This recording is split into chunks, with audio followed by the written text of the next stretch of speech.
Hi everybody, welcome to Glow with Grace. I'm in a different location today. I'm actually in the kitchen because Mr. Monarch's kind of resting, kind of asleep where I usually film. I hope I can make this quick. I just wanted to share that I felt like I had a really big kind of personal breakthrough in just kind of understanding my own self last night. And I wanted to film this just to kind of like record it for myself, like mark this in my memory.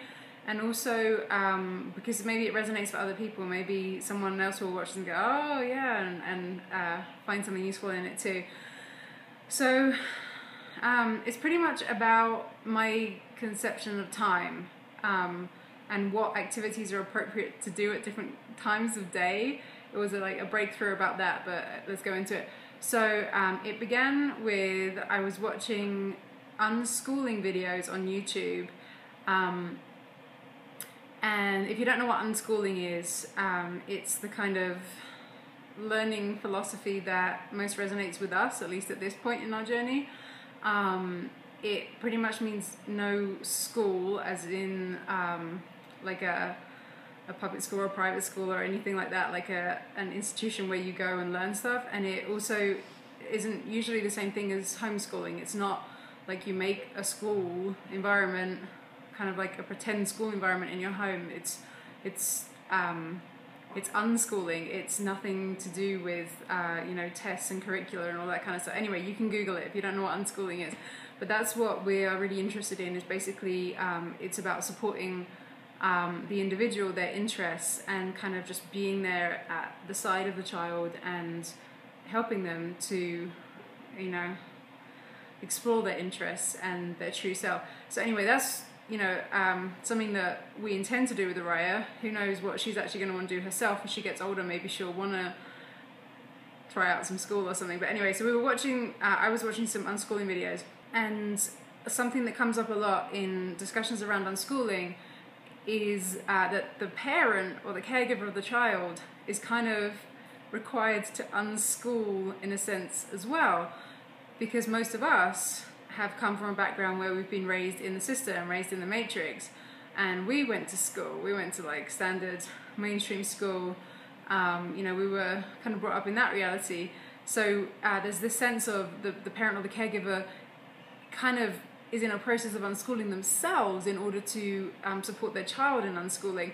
And so I've always heard this, and I've always understood literally what it meant, but I couldn't kind of like feel it for myself, like I felt like I have kind of switched so much in my life compared to the background that I came from, that it's kind of like, I couldn't grasp onto it somehow. Like, how do I unschool myself? What would that look like? And then I kind of had this breakthrough last night watching these YouTube videos and thinking about, well, what can I do to unschool myself? I got this hit of, oh, there's something there about timing.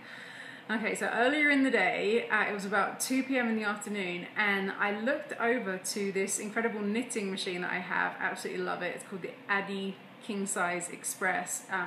Incredible, fun machine for making hats and all kinds of things knitted. It's all manual anyway. So I looked over it, and I was in the middle of making a hat, and it was 2 o'clock in the afternoon, and I wanted to go and finish making this hat. But something inside of me, my programming, said, what are you talking about, making a hat at 2 o'clock in the afternoon? It's 2 o'clock in the afternoon. You can't do things like that at this time of day. You got to do that in the evening.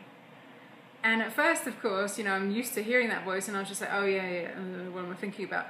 And then I actually chose to override the voice. And I was like, well, hang on a minute, why can't I do that if that's what I want to do right now, So that was kind of like one little example from the same day. And then I was talking to Mr. Monarch in the evening, and kind of like piecing these things together in my head and just kind of like processing it all, talking it through. And that's when I felt like I came to this big realization. It was really like this aha moment.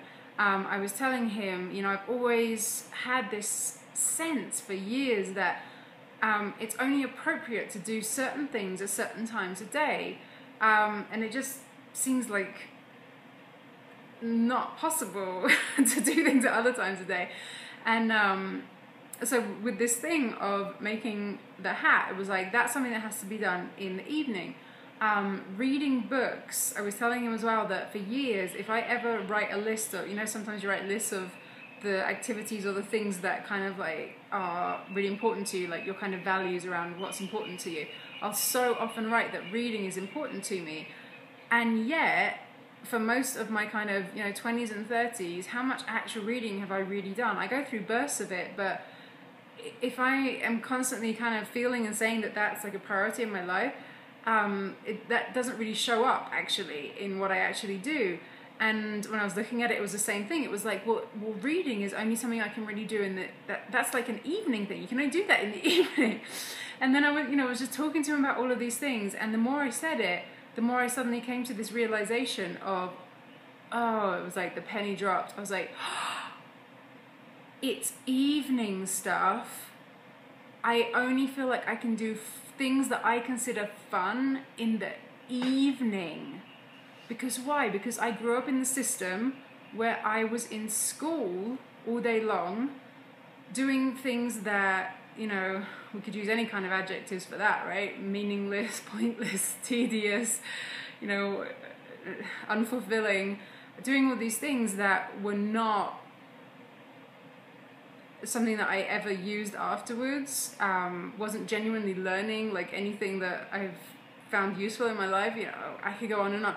Anyway, being in this situation where it's kind of like, this is the hard work, and I'm doing all this stuff, and there's this sense of like, kind of nose to the grindstone, do all this stuff, and then get home and do your homework and all of that kind of stuff. And so then, of course, it was the evening when I could do things that I actually wanted to do. That just really hit me like a lightning bolt last night. I don't know if this resonates with anybody else, but I was just like, that is what that whole pattern is about, is that I grew up in a system where your time is not your own for the daytime. The daytime is just kind of, my perception of the daytime is that that's for like the hard work, and you can't have fun, and it's just like tedium, and you're just doing all of this stuff. And then it's like, once you've got all of that out of the way, then maybe there's a little bit of time to have some fun, right? And this reminds me totally of a video that my friend Alexandra J. Johnson did recently as well, also talking about a similar thread of, she was talking more in terms of mothering, maybe, you maybe have like this big to-do list of things, and it's kind of like, I've got to do all of these things today, and then I can maybe have some fun in the evening, once the children are asleep or something, and once I've done all of my things. And how about the idea of actually bringing fun into every moment of the day as much as you can, as like a kind of meditation, as a kind of practice? Like, who says that you can't have fun at 11 a.m.? Who says that you can't make a hat at 2 o'clock in the afternoon if you feel like it? So this has been really eye-opening for me. And another part of the picture I was sharing with Mr. Monarch was, I feel like I came to one step of awareness about this whole thing when I was at university. I was at university in Edinburgh, and at my last year, I had a flatmate called Mary. Mary, if you ever watch this, then thank you for your contribution to this process. I don't think you have any idea that you had this kind of influence in my journey with this particular thing. But so the thing that struck me about Mary was, she would do things at different times of the day that to me just seemed like totally just like random, and like, how can you do that at this time of day? So things like maybe 10 a.m. in the morning, she was watching a soap opera on TV. This was back in the days when I watched TV as well. I grew up watching a lot of TV, and I would just kind of look at her and think, how can you watch sit down and watch a soap opera at 10 o'clock in the morning? That's just not right. How do you do that? I just couldn't. Or she would like take a bath at 3 p.m. or something. It's like, what? And it really kind of started to crack open my set. I don't know where she got that from. She grew up in the system as well, but something was different. But yeah, when I think back on it, it's like, that was kind of, I feel like, my first experience of somebody kind of breaking the mold a bit, doing things like at their own pace, and it inspired me to some degree, because otherwise, myself and everybody I perceived around me was doing the same kind of thing. You know, everybody was kind of like marching to the beat of the drum.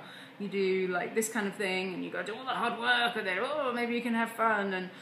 And so I feel like that was kind of the beginning of my understanding of this. So as I was talking through all of this with Mr. Monarch and feeling these big like waves of kind of cracking things open, like wow, realizing these things about myself, I started to think about our daughter Raya as well. And you know, she's 2 years and a couple of months, and she's just so completely innocent in terms of this kind of programming. Of course, she gets influence from us or other people she comes into contact with. But I feel like there's just this incredible purity and innocence there. Like, she does not have this kind of programming, and my wish for her is that she does not get imprinted with it. You know, she wakes up and it's just like, go. You know, she's just exploring, having fun, just like learning about the world around her from the second that she's up, right? It's like, there's no sense of like, this is only appropriate at this time of the day. She just gets up and she wants to go in the swimming pool. It's like 6 a.m. and it's freezing, but she's just like, you know, let's go swimming. It's like, okay. Or, you know, let's go out on a bike ride. Same thing. It's like 6 a.m. It's cold. It's like,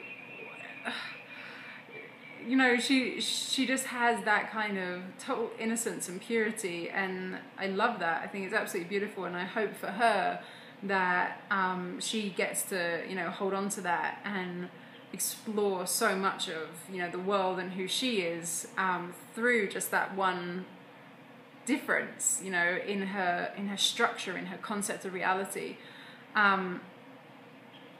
Something else that was mentioned in the YouTube videos I was watching on Unschooling that also really struck me was somebody was trying to, one woman was trying to describe unschooling to somebody else, and she said, you know, kind of like when you wake up on a Saturday and it's like everyone just kind of gets up in their own time and, you know, gets to doing what they want to do, and it's just like exploring their own hobbies and things like that.